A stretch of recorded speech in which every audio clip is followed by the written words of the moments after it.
Gig Gab, episode 459 for Monday, December 9th, National Llama Day 2024.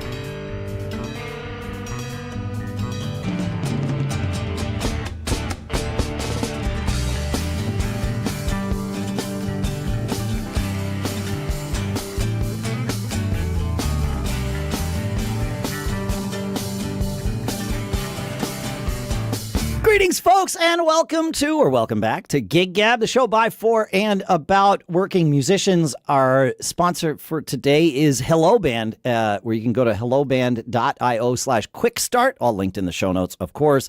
And promo code GigGab20 gets you 20% off their already ridiculously low-priced package for this fan engagement app. I've been using it and love it. We'll talk more about that in a little bit. For now, here in Durham, New Hampshire, I'm Dave Hamilton, and my guest co-host today is someone who we've talked about on the show. We've talked about their band on the show, the North County Band from Connecticut.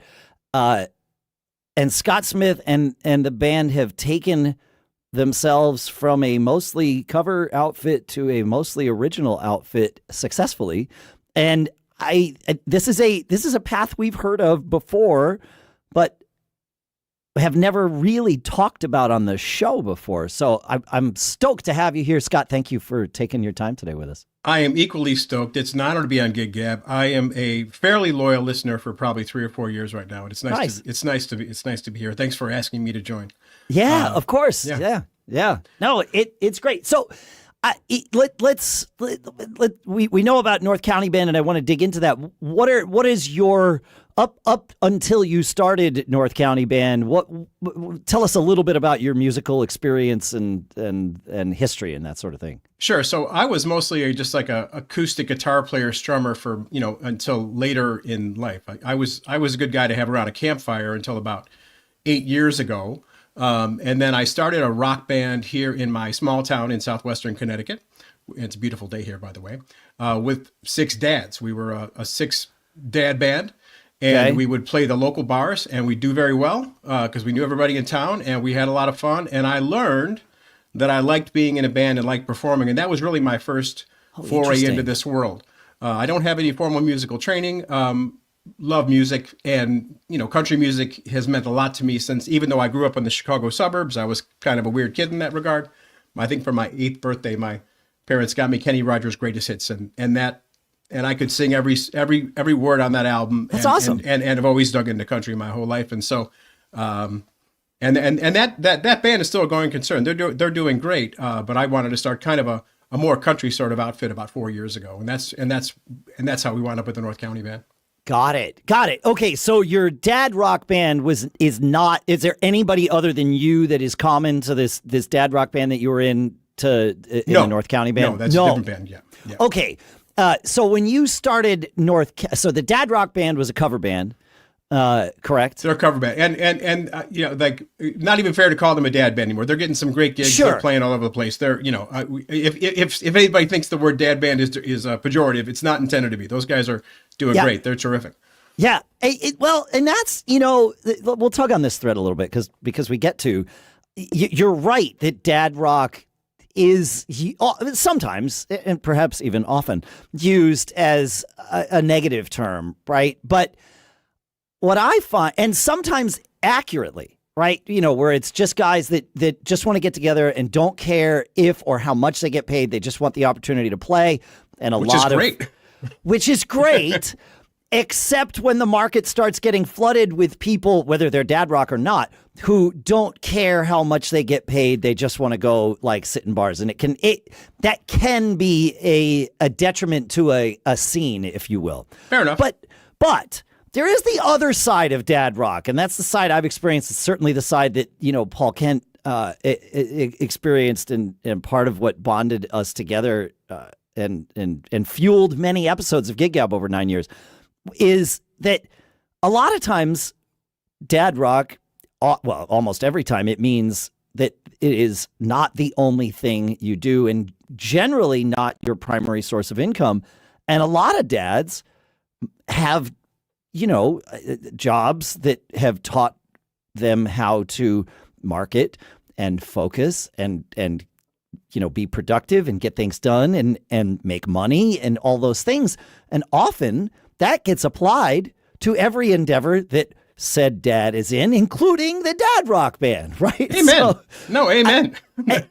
Dad rock, as much as it gets beat on for being able to bring down a scene, I think it can bring up a scene too. There are all kinds of talents that get brought to the music scene, and you never know where they're going to come from or what they're going to do. It's good to always keep your ears and your antennas up for that kind of stuff, and notice talent when it's in front of you, and take advantage of it when you can. Yeah. So yes, I as a dad, I have no issues with dad rock. I think it's great because so do I. It's the kind of rock that I make by definition, so I can't escape it. Nor can I.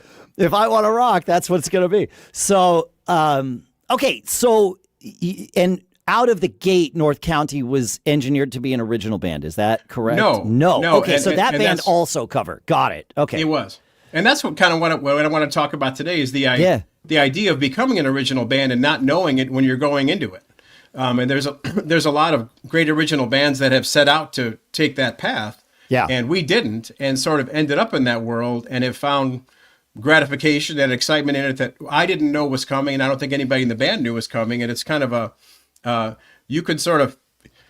you can be a cover band and slowly become an original band and maybe not even know you're doing it along the way, and that's kind of where we're at now. Like we have a catalog of about 15 songs. We're fully equipped to play a fully original 90-minute set, and certainly next year are going to try to find ourselves in situations where we're playing original music festivals and do some of that. But we're also fully equipped to be a good country cover band for your wedding. We can do that. Got it. As well. But where a lot of our heart and energy is into the original material now, and now that we're starting to find an audience and there's some appreciation for it, it's a new kind of artistic gratification that I didn't know was out there and didn't understand it until I felt it.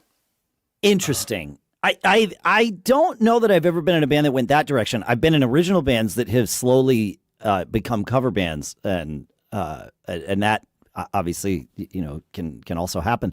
So have you always been a songwriter, or was that something that started after North County began? I'd written a song or two before North County began, but I've only been writing songs for 5 or 6 years. And so, but now that I've done some of it, and now that we've recorded and released some, I've begun to recognize that this is a whole new craft for me to try to get good at. And so now I can look for people that I admire that do it and try to learn that whole craft. So it's just opened up creatively. It's opened up, a window in my mind to allow me to chase something differently that I just didn't know that I was getting into at the time. I just, the first few songs, I was just like, oh, I guess I'll write a song. Maybe I can do this. And it turns out, if you know a few basic chords, you can write a song. And I've often had people say to me, well, songwriting must be so hard or things like that. And my thought is always, well, you can think that, but sometimes if you just sit down and try to write a song, you might surprise yourself. And I did. And so now I have something that I can work towards and try to get better at. This is fascinating to me. Okay. It is rare that I hear from someone that got into songwriting at a time other than their late teens. That is generally the time that if you're going to be a songwriter throughout your life, not necessarily professionally, but just in any way, shape, or form, that's when it happens. I don't want to use the term unique, but because it's a carefully crafted term, as we've heard from Parthenon Huxley. But you might be unique in my world anyway for someone that has begun this endeavor not in your teens. And I'm making a guess that you said you've only been a songwriter for 5 years. I'm making a guess that you are not in your early 20s. And so you're dead on. Yeah. Right. No, I'm in my 50s. Yeah. And as it turns out, if you're not a songwriter and you're in your late 40s or 50s or any age, you can become one if you start writing songs. And I didn't recognize that until I started doing it. And so those are meant as words of encouragement for those who are thinking about it. So talk about how that happened, because I think there's lots of valuable things that I believe you have to share. This was not one that I knew until just now. Okay. But this might be one of the most valuable thing that you can share, because unlocking that in someone, and I might be the someone you're talking about. I've written like 2 songs in my life. The first one did amazingly well on college radio, and so I figured I better quit while I'm ahead. And that was that. So, and certainly I'm very involved in the arrangement and development process of songs that other people bring into the bands that I'm in, especially Flame. Sure. That's a very collaborative thing. But as is our band. I've never, like in that band, nor certainly not with Bitter Pill, have I brought in, have I been the seed of an idea in any way, shape, or form.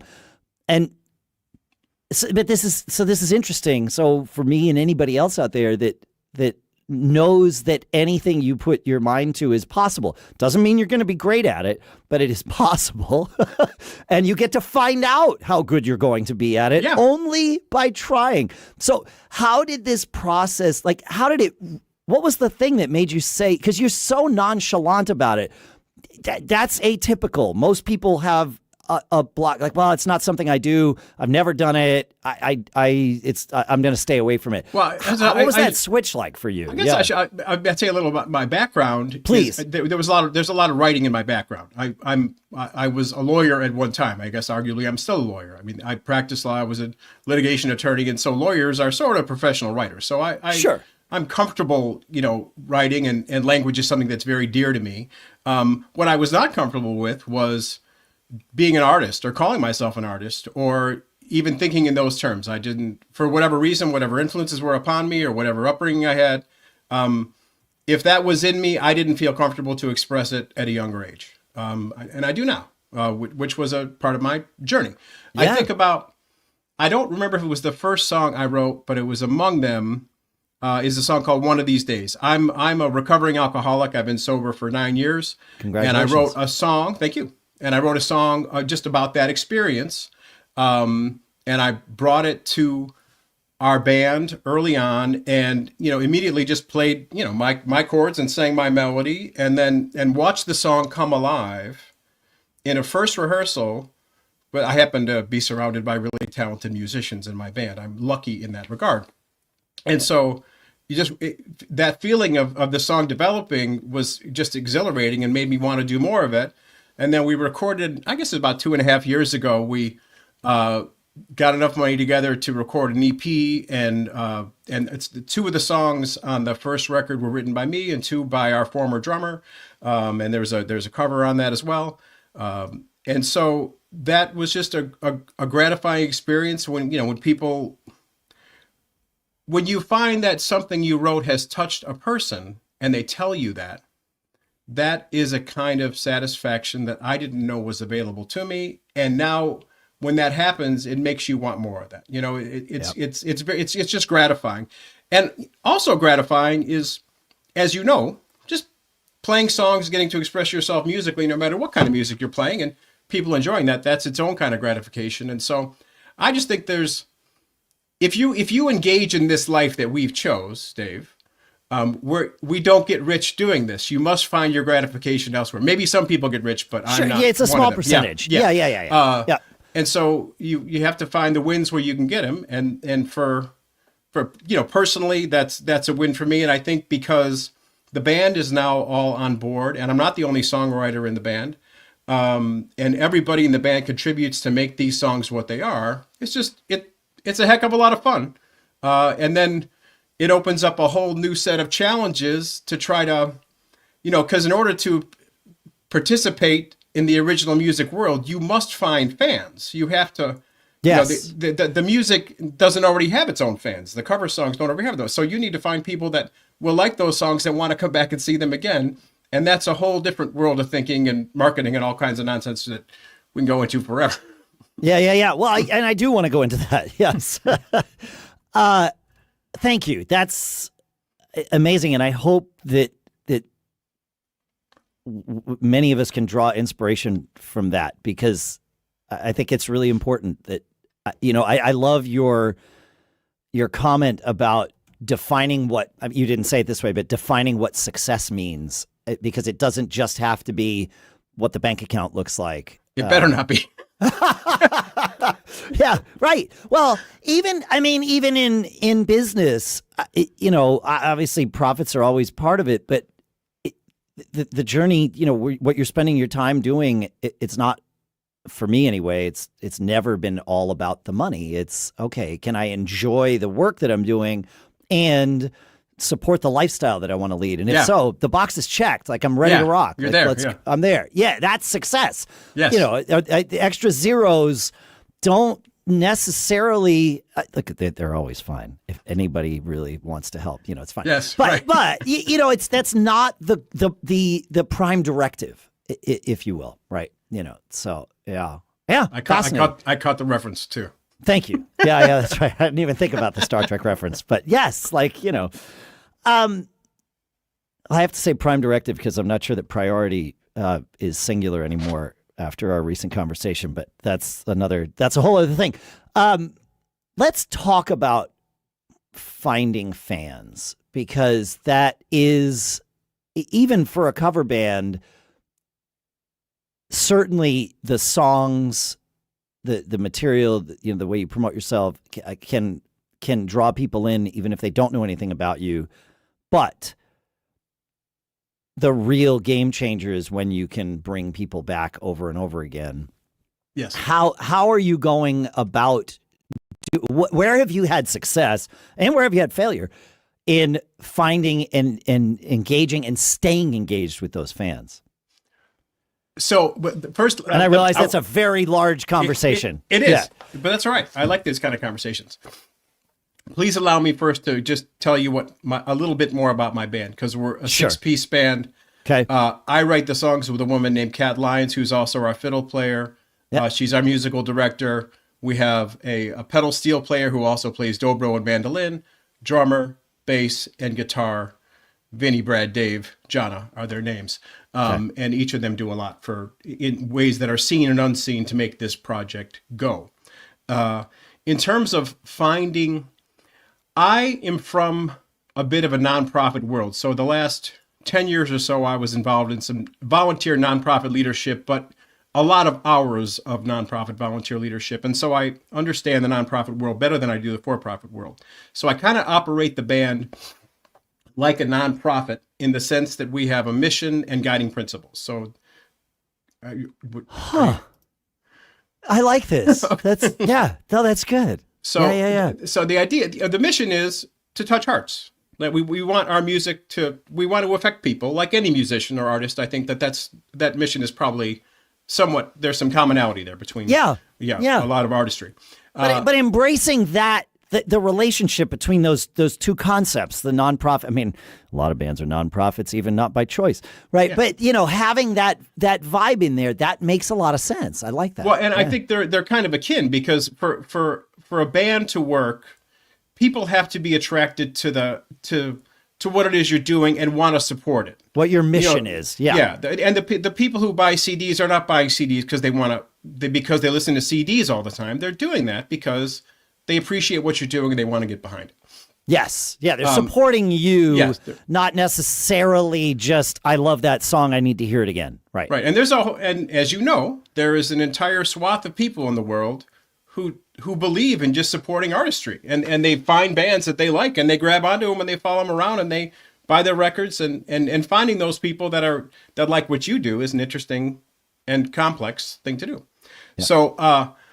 So if that's the mission, the guiding principles are, we market boldly without worrying about what other bands are doing. So we do whatever we can to try to get our music out there into the world, and we take chances and we try things, and we don't mind if we fail a little bit. The other is we try to be really supportive of our musical community, in whatever community we're a part of. So we go see our friends' bands, we say nice things about them, we share their material, because it's good to be part of a musical community and be supportive of it. And the third thing is, because I am from the nonprofit world and we have some do-gooders in our band, we try to tie in our big shows with at least some kind of nonprofit component so that we can shine some light on some local organization we care about. So that's kind of the operation of the North County Band, at least as I see it. In terms of finding fans, in order to get fans, I think you have to get them in front of you and get them to your show, because people can't decide they like you until they come and see you. And so it sounds so simple when you say it. However, it's not necessarily self-evident. Yeah. Okay. And how you get them to your show, like I can tell you, there's things we've tried. I mean, I signed up for a Bandzoogle account and used your promo code from 2 years ago. So we have a Bandzoogle website. Got it. I don't know if are you interested in hearing about these tools that? Yes. Oh, absolutely. Yeah. Let's get into the nitty gritty of it for sure. So Bands in Town is the free service that I use to feed the gigs that end up on our website. Our Facebook presence is fairly strong. And we use their events page on Facebook, which I know, I'm not sure if it's the best tool in the world or not, but we always use that. And I find if you consistently use the same thing, there's value in that. Because if you, let's say that you have a band and you only put a Facebook event up once in a while, versus if you do it all the time like we do. Yes. So we're some kind of Facebook superhost, which means that when our band posts an event, a few more eyes get on it just because of the fact that we always use that. So if you can use the same tools consistently, or find tools that you like and use them consistently, I have tried to use every tool that I can get my hands on and learned that is too much. You cannot manage every single platform effectively. So you have to find the ones that work for you and do that. And to not spend so much time on that you don't take any time writing songs or practicing your instruments. Yeah, no, this makes sense. So you're finding you tested everything, found the ones that either worked or resonated with you or that you felt you could continue with, and then you just stay consistent with those. Try to. Yeah, and I would say at least for us, the mailing list is important. So probably a year into the band, we started collecting people's email addresses, which we can do electronically or in person. Yeah. And we send out a monthly email with all of our dates. And the people that subscribe to a newsletter are the kind of people often who are the same people who would buy a ticket to see a show. And our band has now entered the world where people are sometimes having to pay money to see us. It hasn't always been that way. But we're entering that world now. Amazing. All right, folks, I want to tell you about our sponsor, HelloBand, at helloband.io/quickstart. This is a fantastic way to connect with your fans like never before in real time with no tech headaches, just pure fan love. Picture this, right?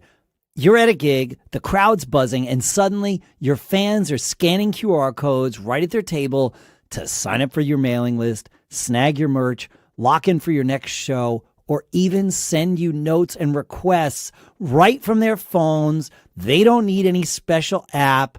That's what HelloBand does for you with their Quick Start package, right? They send you 200 QR code powered table cards and 10 of these little posters so your fans know exactly where to find you online. I've been using these with Monkey Fist. It changed the whole vibe in the room because people could just send us notes, requests, tips right from their tables. They didn't have to get up and come up to us. And the Quick Start package includes 6 months of HelloBand for just $57 delivered right to your door. It's simple and it works. No more missed connections. If you're like me, always be performing means always staying connected with your audience. So head over to helloband.io/quickstart and then it gets even better. Use code GIGGAB20 to get 20% off. It's a game changer and an easy decision. helloband.io/quickstart, code GIGGAB20 for 20% off. Don't let your fans miss a beat. Step up your engagement with helloband.io, where staying connected is just a QR scan away. And our thanks to HelloBand for sponsoring this episode and for doing what they do. All right, so this is all fascinating to me. The people that you've been talking about, staying engaged with the people that found you, which is super important because it's, we say this in marketing all the time. It's always cheaper to retain a customer than to gain a customer, right? Finding that customer acquisition process, sure. Right, is difficult. When people come to your gigs for the first time and you get to know why they're there, what are the top few reasons that people said, I decided to come to this show or I am here?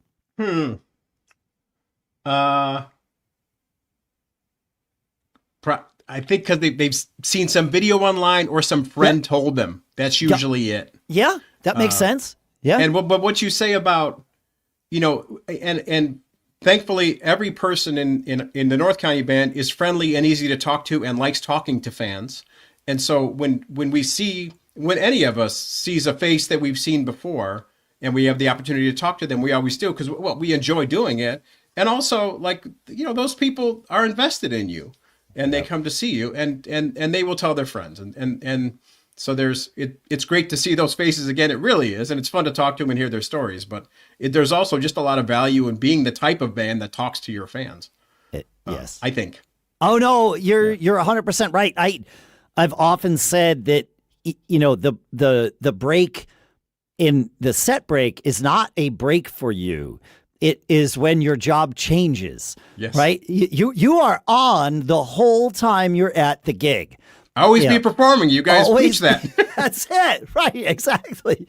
But it means that set break, you can't just go and hide. I mean, you can, but you're missing out on an opportunity to do a very important part of your job, which is go and engage with the fans that just watched you play.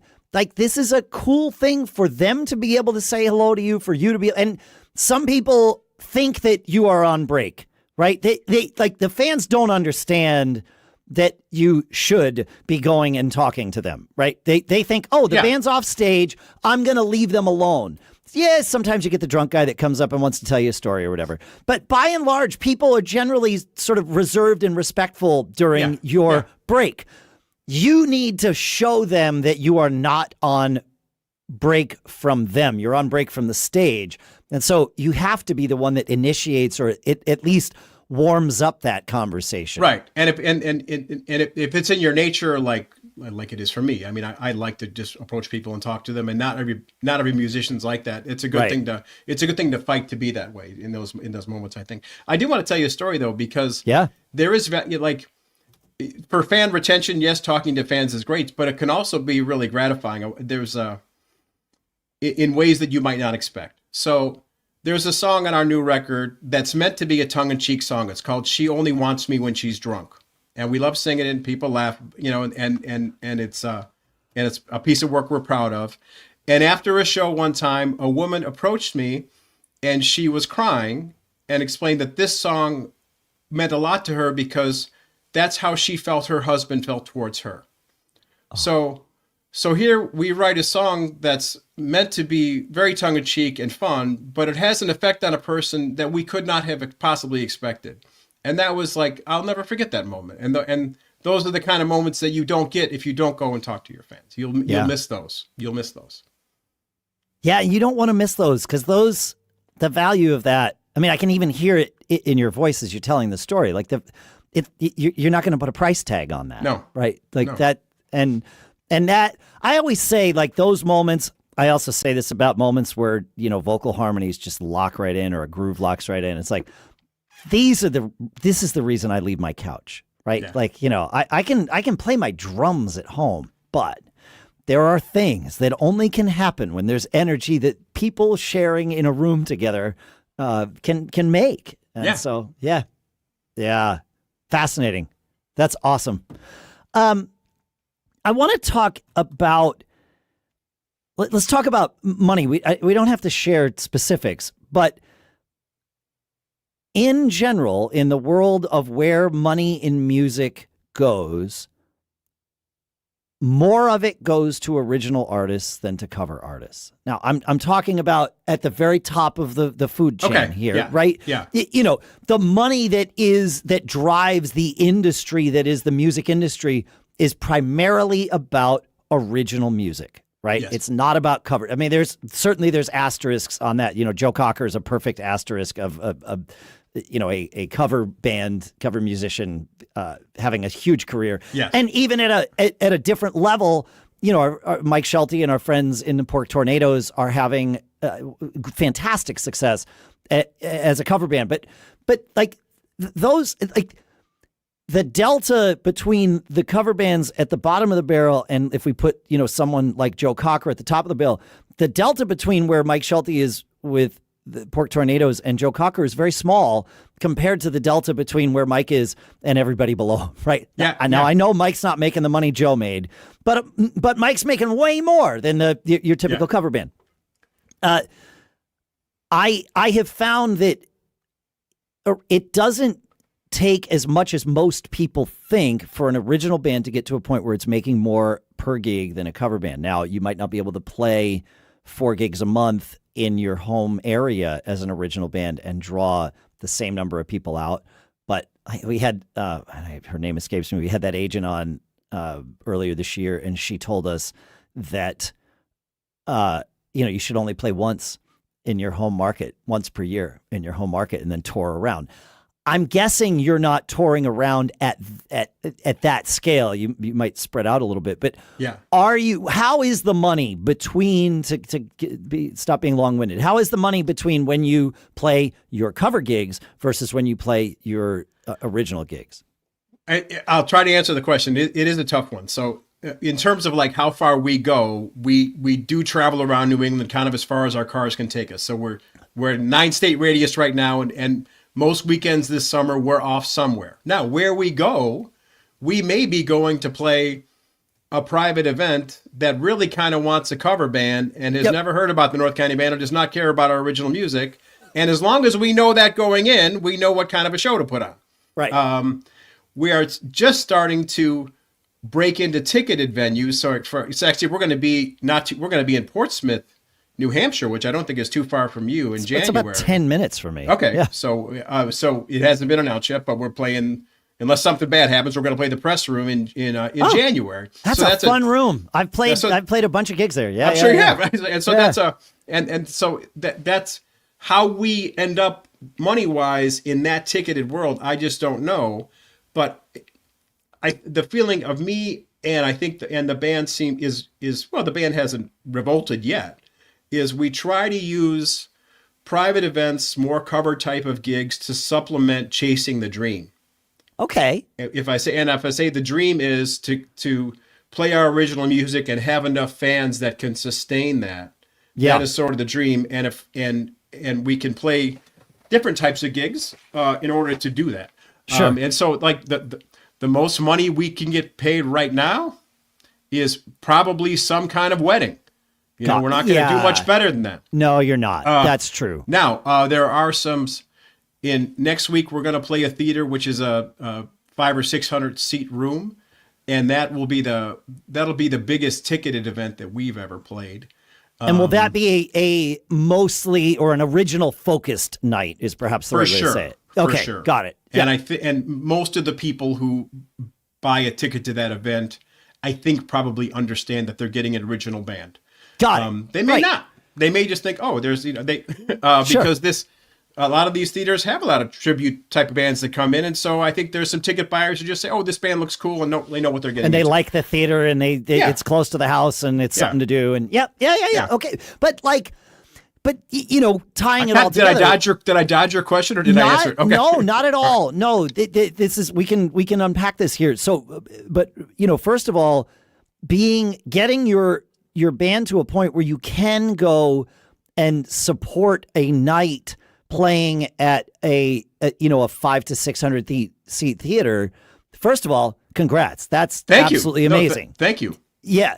And I know that that's hard work to get your band to that point. But if, let's say you sell 500 tickets, if 420 of them are sold to people who know your band and then another 80 are sold to the people who would just coming to the theater, well, if you can capture, another 25 people of those 80 that like the band and now start coming to your other gigs, this also becomes its own form of promotion, right? It sure does. It sure does. That gravity is your assistant there. As long, again, you got to deliver, but that goes without saying, right? And I think you play in this original music world, and I'm sure you've seen it happen. You travel several hours from home, and you play for a crowd of people who have never heard you before, and based on people's faces and how they react to you, you sort of know who you grabbed. Yep. And you 100%. And maybe you play for 75 people and you pick up 3 fans, but you're going to leave the venue knowing, oh, those 3 people really liked us. Yes. And that's those are good numbers. Yeah. I mean, those are good numbers. It is, and then those 3 fans bring friends the next time. And what's cool is, playing a gig locally here and having somebody show up and it's like, I recognize this person, but I don't know why, right? Yeah. It's like they look somewhat familiar and then they come up at set break and they're like, oh yeah, we saw you over in Vermont. That's great. I know. Where we live, 6 months ago, and we had to come see you again, and so we came and we brought some friends and we got a hotel room, and it's like, oh my God, like this, what an amazing thing to have catalyzed, and it happens. Like it doesn't happen when you're in a cover band all that often. I had a very experienced musician kind of pull me aside at a festival one time, and he said, "Listen," he had a lot of critiques for our band. That's good. Which is fine. Yep. Sure. And it was unasked for advice, but advice I'm glad I got. And he said, a fan is a person who changes their vacation plans to come see you. And you need those if you want this to work. And I was like, that's his opinion. But a fan is somebody who makes their plans around coming to see your band. And you need all you can get. Yeah. And it's good to stop for a minute and ensure that you are being respectful of that, being aware of the value of that and honoring that. And I know, we say always be performing all the time, but like, it sure makes it easy to go on stage for the second set when you've had that conversation with the person, Heck yeah. At set break where they're like, oh yeah, we came over and we drove them to the hotel, and it's like, oh man, like, all right, hey, let's go. Let's better do a good job. These people. Yeah, let's go. Like that, but it's inspiring. Like it makes it easy when that happens. And even for people that, they don't change their vacation plans, but, they change their plans on a Saturday afternoon so that they can come to your gig and hang out. And it's like, oh, yeah, we've been looking forward to this for weeks. It's like, well, same. That was a little hyperbolic what he said there, but I got the message, right? The vibe is there. Yeah. But it like also that happens too. It's hyperbolic in the general sense, but in a specific sense, I've seen it happen, and it's utterly amazing and humbling and inspiring and all of those things. Yeah. What percentage of your gigs are you doing that are covers expected versus originals expected? My guess is you're filtering in both at any kind of gig, but I'd be spitballing. Well, I guess I should say that if, going down this path of being a cover band and becoming an original band, you have to be a little careful how you do it, because okay, fair. Like you can only sneak in so much, you have to kind of read the room and understand how much you can get away with, I think, to keep the, if you're playing for, if a bar hires you and they've hired a country cover band or a whatever cover band and you play too many originals, you could risk that relationship. So you're not coming back. Yeah. So I've done that. Yeah. So what percentage? I don't know. It feels like about half right now, but we're just now booking. There's a little bit of a slowdown here. We're not going to play quite as much in December and January. I'll have a better idea of that. Yeah. Okay, but spitballing is fine. So you're at the point where it's about half and half. It's the right way to ask this question. Do you want to change that ratio? If we could find, I want to keep the project going and keep everybody in the band happy. That's so that we can keep doing what we're doing. Got it. And everybody's at a different stage in life. And so, Sure. you know, my role is to make sure that we have, you know, I don't think anybody in a band is ever fully happy. I mean, I think you have to find contentment, right? It's compromise. You need content. Right. Yes. And so just for me, if we could play our original music for audiences more often than not, I find that slightly more gratifying. But also singing "Sweet Home Alabama" at 1 a.m. to a bunch of people who are loaded that's a heck of a lot of fun too. There's nothing wrong with that. In fact, that's the wrong way to say it. There's a lot right with that. Yeah. Playing, you know, like enjoying the moment that you're sharing with all the people in the room, your bandmates, the crowd, everybody, where you're celebrating this song that it has almost universal appeal. You know, that's a cool thing to be able to be a part of.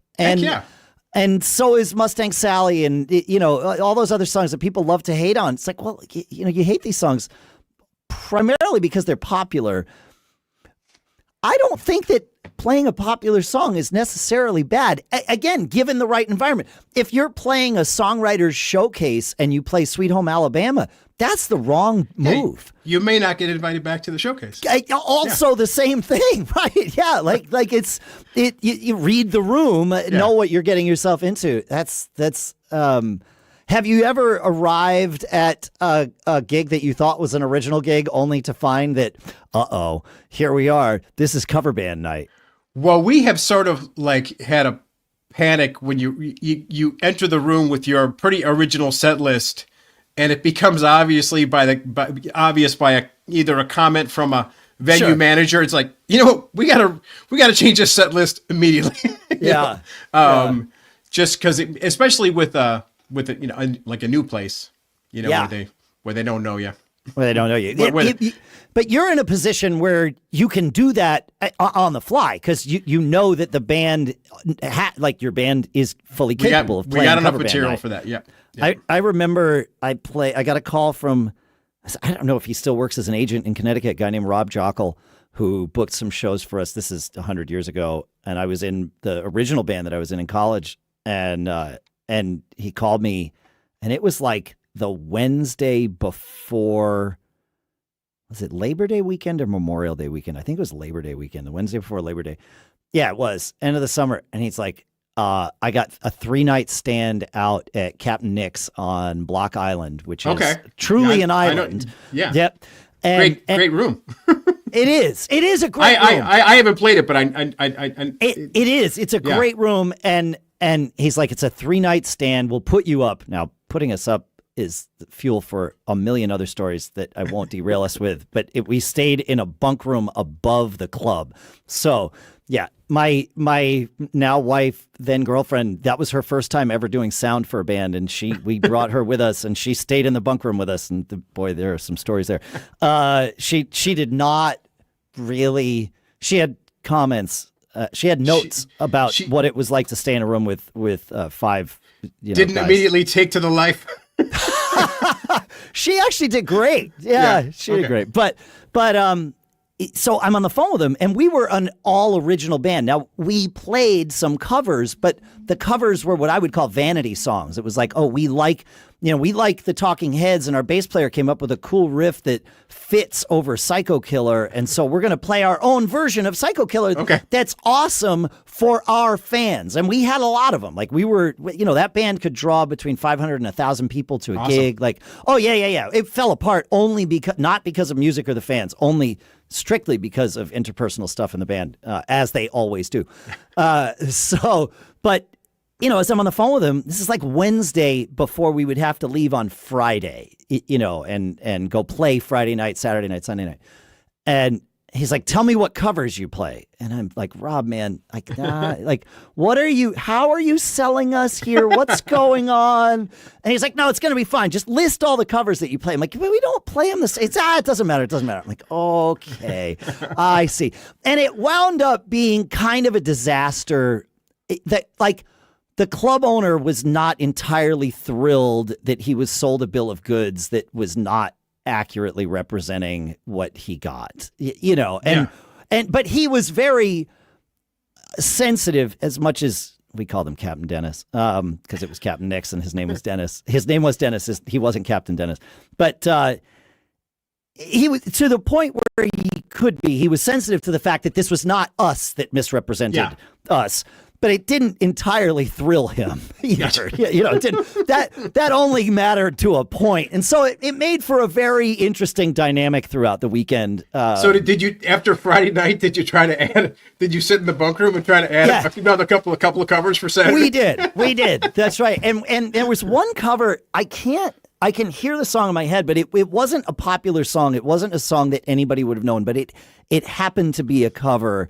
And it went over so well that we played it every set because it just filled the dance floor and people were up. And it was like, I didn't even know the song. I only knew it because we played it in the band. And, but it didn't matter. It was like, play that again. Okay. So we had our own little sort of Blues Brothers-ish experience with that scenario. But it was trying to on the spot become prepared. And this was, of course, without, internet being a thing that humans had, that like consumers had access to. So, interesting. I want to, you mentioned recording an EP. How did that process, was the whole band into it, or were you or another person like sort of leading the charge and saying, let's pull our money together? Did the whole band contribute equally to the cost of the EP, or was it maybe not equal and that was okay with everyone anyway? Well, so the more interesting story is the new album, because we raised Kickstarter money for that. There you go. The PE was the EP. Was me and my friend Peter. We kind of funded most of the money, and it was more of a birthday gift to ourselves. The first time I was ever in the studio, I was, in my early 20s, and it was a birthday gift to me for sure. Yep. But for this new record, we did a Kickstarter campaign about a year ago. We raised $15,000 from fans, and we all kicked in some, but we $15,000 from our fans. So this is our first. We hired a producer. This is a big boy record for us. It was professionally mastered. That's a huge budget for a band like yours or mine. Yeah. And thankfully, there's an artist. His name is Robert Mars. He's a well-known American pop artist who lives in my hometown, who just likes us and did our artwork for free. Amazing. And so so that's where the dough came for that one. And how many fans, ballpark, contributed to get you to that 15K? I think 95, 100, I forget the exact number, right in that area. Wow.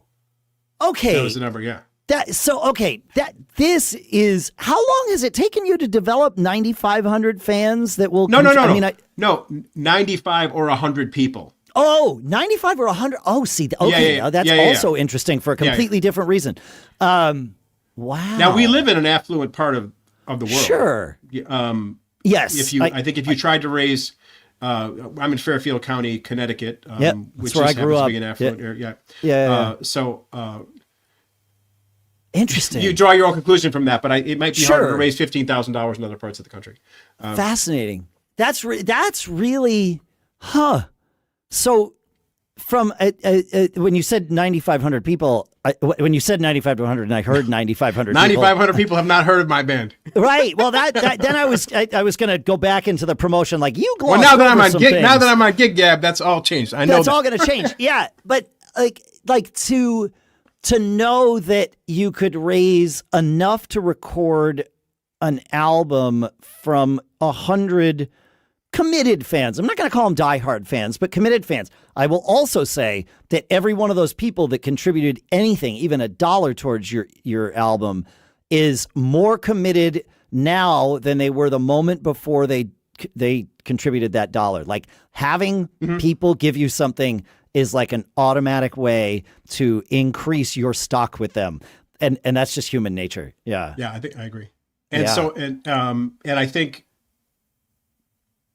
whenever we do this again, we have physical CDs and records to sell. And, my plan is to, whatever money we can raise from them so we don't have to try to hit up our fans. Every next time. But that was a very, like, recording with a producer. I've never done that before. That was a new experience for me. Having somebody make me re-sing every vocal line. That's humbling. It was new. It was humbling for sure. Everything was humbling about it, but it's just a good experience, and it makes you want to do more. I will encourage everyone, if you're going to record solo or with your band or whatever, having someone there acting as the role of producer during the tracking process, especially.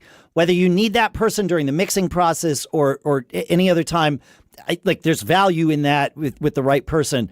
But I think from my experience, the part where they are most valuable is being that objective ear during the tracking process, because the rest of the mixing, the mastering, all of it can only be as good as the bass tracks. And so having someone there, you're tired, you're like, oh yeah, it's fine, it's good enough. Like, these thoughts will enter your head at some level, and all of us have different standards for what that is, different thresholds, but they are too low at times, right? Like, whatever it is, you will compromise with yourself in the moment to move on and have somebody else there and say, no, maybe this, or even not even looking for that, but saying, hey, try it differently, just to add something like that was great.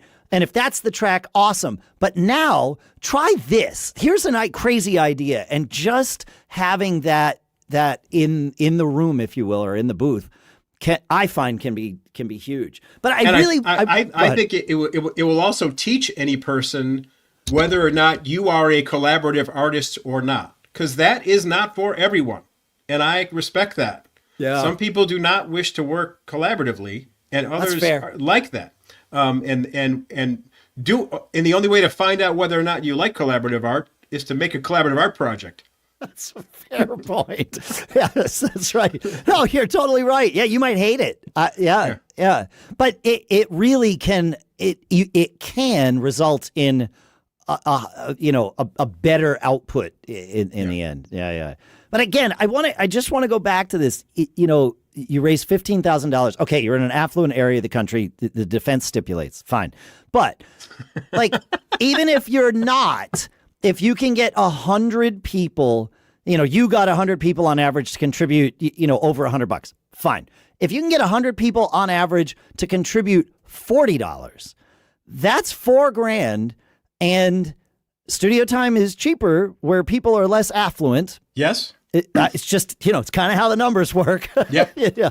And so, if you can get 100 people or even 50 people to contribute towards your band, now not only do you have the funds to go, you will have enough to go into a studio and do a thing. You might have to, tighten the belt a little bit and be like, okay, well, we're going to do this. We got to make sure we get 3 songs done a day because we've only got 3 days worth of time, and this, that, and the other thing. And that in and of itself can result in great art. Like when you don't have gobs of time and, you have to really focus, and that's a good thing. So, but 100 people, and I would even argue half of that, 50 people is enough to really fuel something like that. And I mean cash wise, but not just cash wise, knowing that when you're in the studio, that your fans have prepaid for what you are doing without having heard it. Yeah. That puts the pressure on. Yeah. Yeah. Yeah. It does. Yeah. In a good way, I would think. Yeah, no, for sure. It does. Yeah. And I can't say I swear by crowdfunding it happened to work well for us. I'm sure people have had mixed results with it. Of course. But at least in our case, it helped us do something that we could not have done without it, which is, to produce an 11-song record that was produced and mastered and, sort of done right in a way that we were not equipped to do. Amazing. I love this. It's such a what an inspiring story. Yeah, I'll put a link to their Kickstarter here in the show notes, folks, so that you can all check it out. But yeah, Amazing. That really, congrats on that. Thanks, So buddy. cool. So cool. Do you have anything else you want to share? Is there anything I'm missing that we should like tell people about? We've talked about a lot here. It's a lot to digest, but I don't want to. I enjoy talking to you. Hopefully you have me on another time because we can. Absolutely. There's plenty other to talk about, but I'm very grateful for the opportunity. Yeah. And it's northcountyband.com. If you want to know about the band, we travel to New England. If you live in New England and you join our email list, we send out an email once a month. We'd love to see you at a show. And I can't wait to get up and see your band, Dave, which I hope one of our trips up that way will allow us to see. Is it Fling and Bitter Pill both? Bitter Pill is the more active one, but Fling and Bitter Pill are the two main original projects. There's sort of a spin-off that's a combination of Fling and then Monkey Fist in terms of personnel, but it's all originals. It's called Vegan Meathead. That I've been playing with a little bit here and there too. Brainchild of Russ Miles, who's a guitar player and driving force in Fling. Fling's sort of retreat into being mostly a studio band has caused Russ to find other outlets, and he does that by roping the rest of us into them. Gotcha. So yeah, it's great. It's fun. They're good songs. Yeah, they're good songs. It's very, very tongue in cheek. He has a song called Terrible Metaphor, another called Amazon Woman, about the person in your driveway. So yeah, it's good stuff. And I hope that I'm in Portsmouth. I hope that I'm in New Hampshire the night that you're playing at the Press Room, because I would love to come and see you there too. So please do. I will make sure to get that on my calendar. Thank you, Scott. Make sure you go check out northcountyband.com. No, not North Country Band. But I will ask, do you have the URL North Country Band that redirects to North County Band, just in case people have it wrong in their heads? I don't, but we did have can holders that say it's county, not country printed on them, because people get the name wrong so often. Oh, that's fun. Okay, so yeah, you've embraced the shtick. I like it. Yeah, that's good. Thank you for coming on the show. Yes, Scott. sir. Thank you, Dave. And, there are 3 words that we've said a lot, but I would love it if you would say them as we ride off and end this episode here. Always be performing. Woohoo! Thank you. You did. Yeah. All right. Good words. Thanks, Take care, Scott. buddy. Take it easy. Folks, we'll see you next week.